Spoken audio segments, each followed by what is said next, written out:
Hello student, कैसे हैं आप। मैं सोनू सर, ड्रीम क्लासेस में आपका स्वागत है। हम लोग पढ़ रहे थे सॉलिड स्टेट ना, और सॉलिड स्टेट में आज नया टॉपिक हम लोग पढ़ेंगे पैकिंग इफिशियंसी, संकुलन क्षमता। Packing efficiency, packing efficiency. Efficiency का मतलब होता है क्षमता, पैकिंग का मतलब हो गया संकुलन क्षमता। ये पैकिंग इफिशियंसी है क्या, यह संकुलन क्षमता है क्या। तो कहता है कि गोला को हम लोग क्या कहते हैं कि कोई भी एटम, आयन या मॉलिक्यूल को एक कठोर गोला माने थे और बताए थे कि इसका पैकिंग इस प्रकार होता है कि वह एक दूसरे के काफ़ी निकट हो और उसके बीच कुछ न्यूनतम स्थान हो, कुछ जगह खाली हो, नहीं अधिक से अधिक स्थान को छेके हुए हो और कुछ स्थान खाली हो। तो उसको हम लोग पढ़े थे क्लोज पैकिंग स्ट्रक्चर, जो पिछले क्लास में हम लोग पढ़े थे कि वर्ग निविड़ संकुलन, ठीक है, या square close packing, hexagonal close packing जो हम लोग पढ़े थे कि वह कितना जगह छेकता है और कितना जगह खाली रहता है। यहाँ संकुलन क्षमता कि अब कितना जगह है या कितना, मतलब अगर टोटल पैकिंग को हम लोग 100% मान लें कि अगर सब गोला इस तरह सट जाता कि एक दूसरे में पूर्ण रूप में 100% हो जाता, तो कहता कि पूरे गोला में कितना परसेंट जगह छेका और कितना परसेंट जगह क्या बचा, खाली बचा। इसी को हम लोग क्या कहते हैं, संकुलन क्षमता। मतलब कहता कुल उपलब्ध स्थान का, मतलब जितना जगह है, कुल उपलब्ध स्थान का वह प्रतिशत, अगर 100% पैकिंग है तो कुल उपलब्ध स्थान का वह प्रतिशत जो गोलों के द्वारा ऑक्युपाई रहता है, मतलब जब गोला को एक दूसरे में सटाएंगे तो कितना प्रतिशत जगह वह क्या कर लेगा, छेक लेगा, और कितना प्रतिशत जगह खाली बचेगा। तो जितना प्रतिशत जगह वह छेक लेगा वही उसका संकुलन क्षमता कहलाता है, और जितना जगह खाली बचेगा वह उसका रिक्तिका कहलाता है, वॉइड कहलाता है।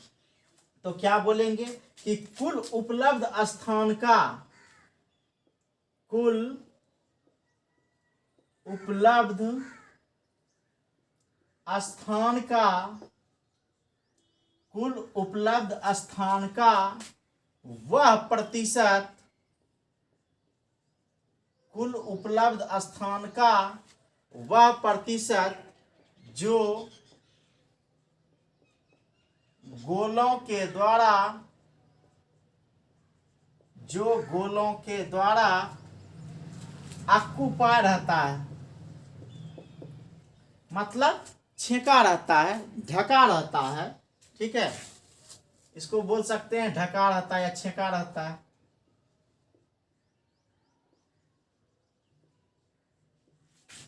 ऑक्युपाई मतलब छेका, लिखे थे छेका रहता है, कुल उपलब्ध स्थान का वह प्रतिशत जो गोलों के द्वारा ऑक्युपाई होता है या ऑक्युपाई रहता है, संकुलन क्षमता कहलाता है, संकुलन क्षमता कहलाता है, संकुलन क्षमता कहलाता है।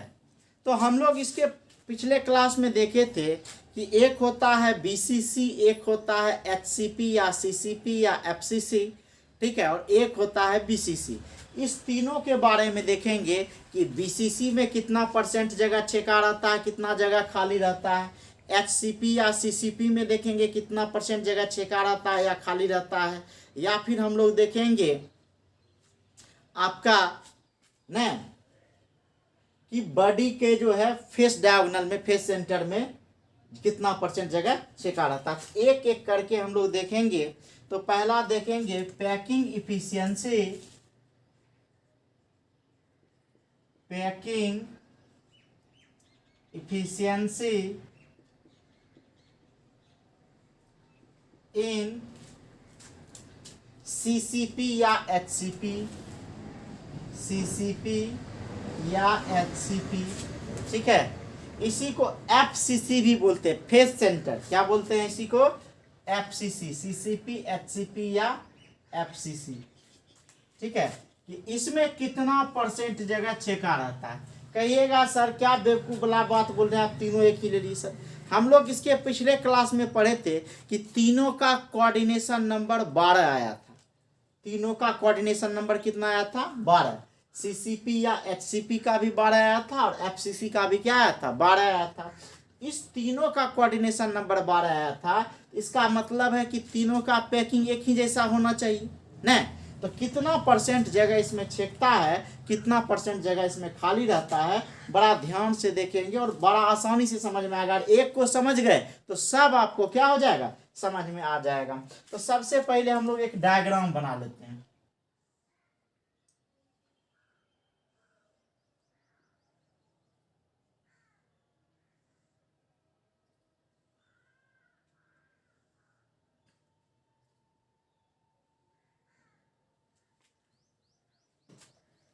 इधर नहीं करके इसको इधर बना लीजिए।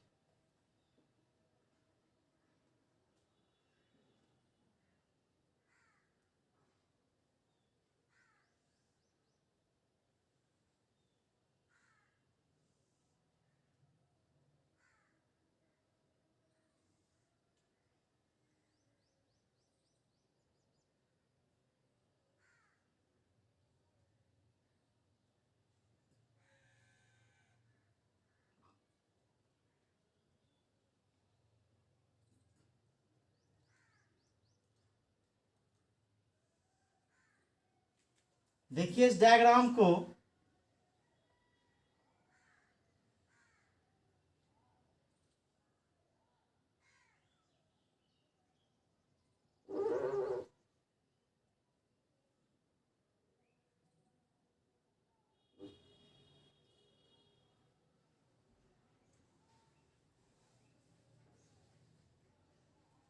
ये एक डायग्राम बनाए, ठीक है। अब इस डायग्राम में क्या करेंगे हम लोग कि देखेंगे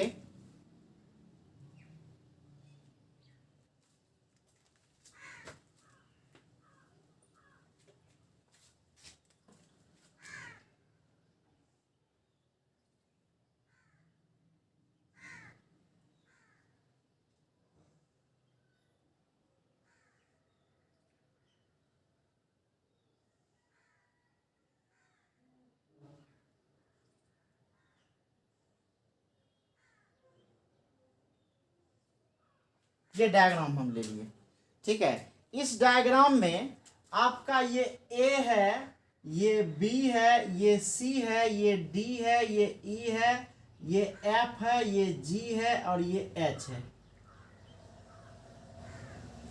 ध्यान दीजिए। अब कहता है कि डायगोनल क्या होता है सर कि इस कोने से इस कोने को, मतलब अगर दीवार पर ही ये ऐसे करके हम लोग चले जाए तो इसको फेस डायगोनल कहते हैं ना। तो यहाँ फेस डायगोनल जो है हम ए और सी को मिला दिए, ए और सी को मिला दिए। ध्यान दीजिए यहाँ। अब आप सिंपल क्यूबिक में पढ़े हैं कि इसकी भी लंबाई ए, इसकी भी लंबाई ए, क्योंकि घन है तो घन में होता है भुजा स्क्वायर, लंबाई गुना चौड़ाई गुना ऊंचाई, मतलब सब कुछ बराबर है तो ए गुना ए हो जाएगा ना। यह हमारा ए है सर। अब यह जो दूरी है, मतलब यह जो फेस डायगोनल है, यह फेस डायगोनल आपका हो गया क्या? बी। फेस डायगोनल क्या हो गया? बी। अब ध्यान दीजिए कि एक गोला यहां है और एक गोला यहां सटा हुआ है ना। ध्यान दीजिए कि एक गोला यहां है, वैसा ही गोला यहां होगा, तो यह बीच में भी एक गोला होगा सर और यहां भी एक गोला होगा। क्योंकि फेस डायगोनल है और फेस डायगोनल में एक यहां भी गोला हो जाएगा और एक गोला यहां हो जाएगा ना। अब आप इस गोले की त्रिज्या को समझ सकते हैं ना। यह गोला ऐसा है सर, एक गोला यहां हो गया, एक गोला यहां हो गया और एक गोला यहां हो गया।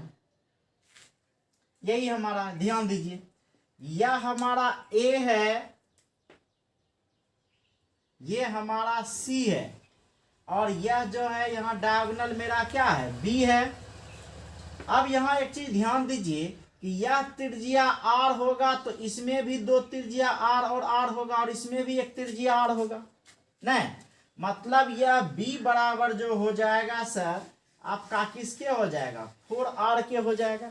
नहीं होगा, ध्यान दीजिए एक त्रिज्या इस गोले का, यह बी जो है बी में दो त्रिज्या, फिर सी में एक त्रिज्या, तो 4 त्रिज्या हो गया बी बराबर। अब अगर हम ए और बी की बात करें तो ए और बी की बात करें तो ध्यान दीजिए ए और बी ऐसा है, नहीं ए और बी ऐसा है, यह हमारा क्या हो गया सर, यह बी हो गया। तो यहाँ क्या है, एक त्रिज्या इधर है और एक त्रिज्या इधर है। ए बी बराबर क्या है, 2r के है। ए बी बराबर क्या है, 2r के। और यह लंबाई हम लोग पढ़े हैं क्या है, हमारा ए है, तो ए बराबर क्या है यहाँ सर, 2r के। कुछ चीज जो है आपको ध्यान देना है, ए बराबर किसके है सर, 2r के, लेकिन बी बराबर किसके है, 4r के। ये सब चीज कुछ इंपॉर्टेंट होता है जो आगे हम लोग को काम देगा। ठीक है, अब हम लोग समझते हैं कि कहता है यदि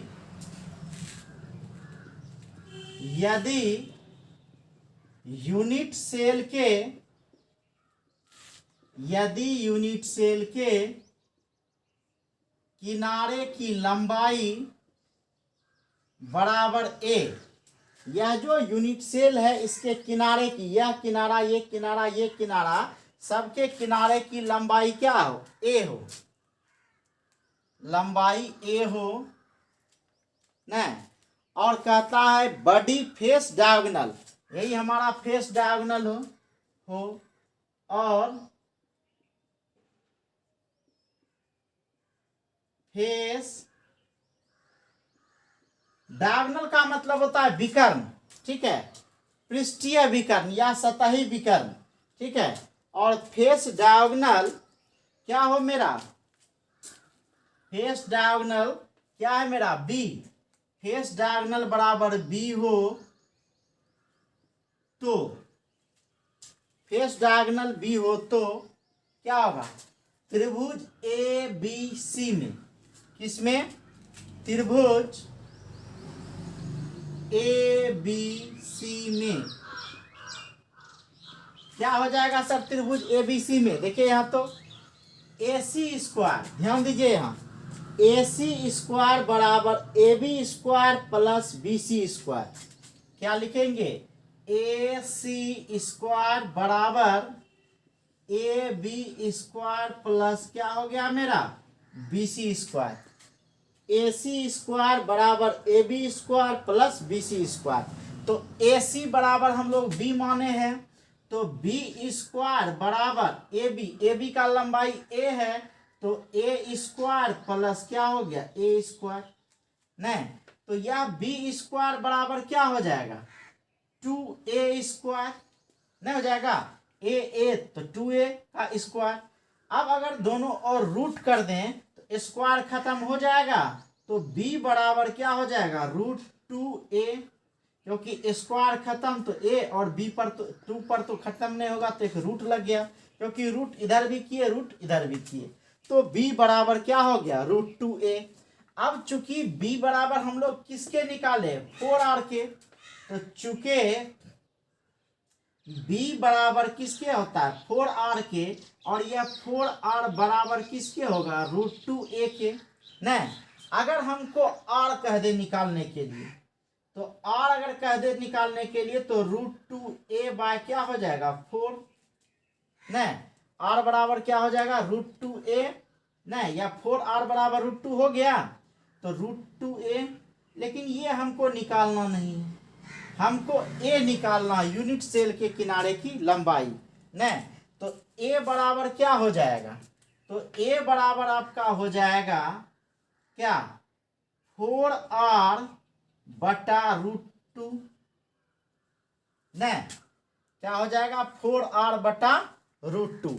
देखिए यहाँ a बराबर क्या हो गया, 4r बटा √2, या b के बराबर है, तो कहता है कि √2 से ऊपर भी गुना कर दीजिए और √2 से नीचे भी गुना कर सकते हैं, ठीक है। अगर कैंसिल कर देंगे तो वैल्यू क्या आ जाएगा, ए 1 आ जाएगा, तो फिर 4r/√2 ही रह गया। तो ए बराबर हमारा क्या हो जाएगा, देखिए तो √2 गुना √2 तो 2 हो गया, तो 2 दूना 4 कट जाएगा। अच्छा इसको हम लोग पूरा ऐसे लिख देते हैं पहले, 4r√2 बटा क्या 2, यह 2 और यह खत्म हो गया तो 2। अब अंक को एक साथ सजा दे तो हम लोग ए बराबर क्या लिख सकते हैं, ए बराबर लिख सकते हैं सर क्या 2√2 और खत्म तो हो ही गया, तो सीधा हम लोग क्यों ना लिख दें ए बराबर 2√2r। ये हमारा किसका वैल्यू आया सर, ए का वैल्यू आया, किसका वैल्यू आया, ए का वैल्यू आया। अब कहता है घन का आयतन, न तो घन का आयतन होता है लंबाई गुना चौड़ाई गुना ऊंचाई, तो क्या हो जाएगा सर, घन का आयतन, घन का आयतन होता है सर ए क्यूब, न तो ए क्यूब बराबर क्या हो जाएगा, ए क्यूब बराबर हमारा हो जाएगा 2√2r का क्यूब, न इसको क्या लिख सकते हैं, 2 गुना 2 गुना 2 गुना √2 गुना √2 गुना √2 गुना r³ लिख सकते हैं। तो क्या हो जाएगा, √2 गुना √2 क्या होता है 2, तो क्या हो जाएगा देखिए तो 2 दूना 4 दूना 8 दूना 16 √2r³, तो ए क्यूब बराबर क्या हो गया सर, ए क्यूब बराबर हो गया 16√2r³, ए क्यूब बराबर क्या हो गया 16√2r³। कोई दिक्कत सर। अब आइए हम, ये तो हमारा ए क्यूब निकल गया, मतलब घन का आयतन निकल गया। अब हम लोग पढ़े थे कि अगर मेरा एफसीसी है न, तो एफसीसी में जेड बराबर बताए थे एटम आयन या मॉलिक्यूल का योगदान कितना होगा, तो ध्यान दीजिए याद कीजिए, हम बताए थे आठों कोनों का योगदान 1/8 गुना 8 बराबर 1, आठों कोनों का योगदान 1/8 गुना 8 बराबर कितना बताए थे 1, और बताए थे फेस का योगदान होता है 1/2 आधा, और फेस कितना है 6 है, बताए थे ना, यह 1 2 3 4 5 6 फेस बताए थे, और सबका योगदान बताए थे 1/2, तो 1/2 गुना 6 तो क्या हो गया 3, और आठों कोनों का योगदान 1/8 गुना 8 बराबर 1, तो 3 1 4। तो याद कीजिए चूंकि एफसीसी में जेड बराबर क्या हो जाएगा 4 गोले का योगदान होता है, तो चूंकि एफसीसी में जेड बराबर क्या हो गया 4, तो क्या हो जाएगा 4 गोले का आयतन, अतः गोले का आयतन क्या होता है सर 4/3 πr³ न, अतः 4 गोले का आयतन, तो 4 गोले का आयतन बराबर क्या हो जाएगा सर 4/3, पहले 4 इंटू 4/3 πr³ न, तो क्या हो जाएगा 4 चौक 16/3 πr³। 4 गोले का आयतन क्या हो गया सर आपका 16 πr³/3, ये हो गया हमारा 4 गोले का आयतन न, यह क्या हो गया आपका 4 गोले का आयतन, 4 गोले का आयतन हो गया सर 16/3 πr³। अब कहता है कि पैकिंग इफिशियंसी संकुलन क्षमता बराबर क्या होता है सर, तो कहता है संकुलन क्षमता, अच्छा पैकिंग इफिशियंसी को शॉर्ट में पीई से भी लिख देते हैं सर, ठीक है। तो संकुलन क्षमता बराबर क्या होता है सर, तो संकुलन क्षमता बराबर हो जाएगा इसके लिए सर, किसके लिए, सीसीपी, एचसीपी या एफसीसी के लिए 4 गोले का आयतन, 4 गोले का आयतन बटा घन का आयतन, घन का आयतन गुना 100%। 4 गोले का आयतन बटा घन का आयतन गुना 100%। ठीक है, तो संकुलन क्षमता बराबर हो गया सर 4 गोले का आयतन बटा घन का आयतन गुना 100%। दिमाग में रखिएगा, 4 गोले का आयतन बटा घन का आयतन गुना 100%। तो अब पैकिंग इफिशियंसी बराबर क्या हो जाएगा सर, संकुलन क्षमता बराबर क्या हो जाएगा, तो संकुलन, तो 4 गोले का आयतन कितना है, 16/3 पाई आर क्यूब। ध्यान दीजिए यहाँ कि 16/3 पाई आर क्यूब। अब बटा घन का आयतन क्या निकाले, 16√2, यही है ना, 16√2 आर क्यूब, 16√2 आर क्यूब। अब गुना क्या हो जाएगा 100%। नहीं, अब देखिए ध्यान दीजिए कि यह आर क्यूब, यह आर क्यूब कट जाएगा, नहीं, और ध्यान दीजिए क्या कटेगा, यह 16 कट जाएगा, नहीं। अब क्या, यह बटा में 3 है तो यह 3 कहाँ आ जाएगा, नीचे आ जाएगा। बटा में 3 है तो यह क्या हो जाएगा, नीचे आ जाएगा। तो ऊपर क्या बचा, पाई बचा। तो हम लोग लिख सकते हैं कि पैकिंग इफिशियंसी, अच्छा नीचे ही लिख देते हैं, पैकिंग इफिशियंसी बराबर पाई। देखिए ये 3 बटा में था तो बटा आ गया नीचे 3, और उसके बाद क्या हो जाएगा √2, नहीं, और इंटू क्या 100%।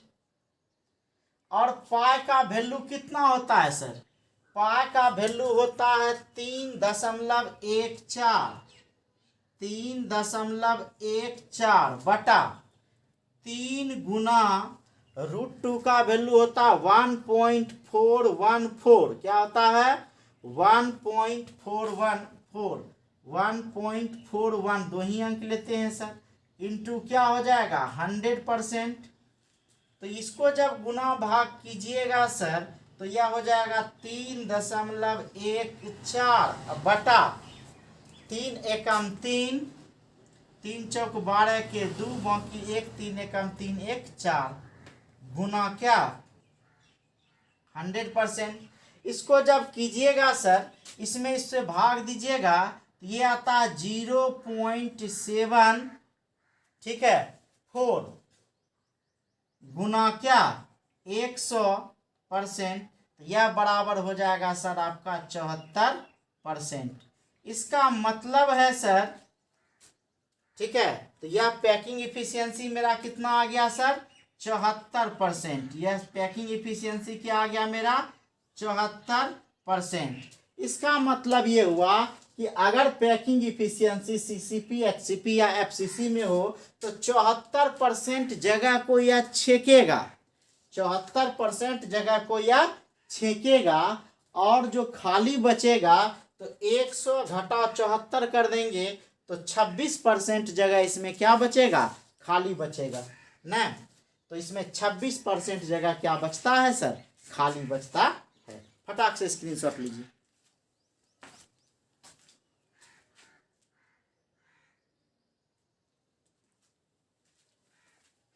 लिख ही देते हैं सर यहाँ कि 26% स्थान रिक्त रहता है,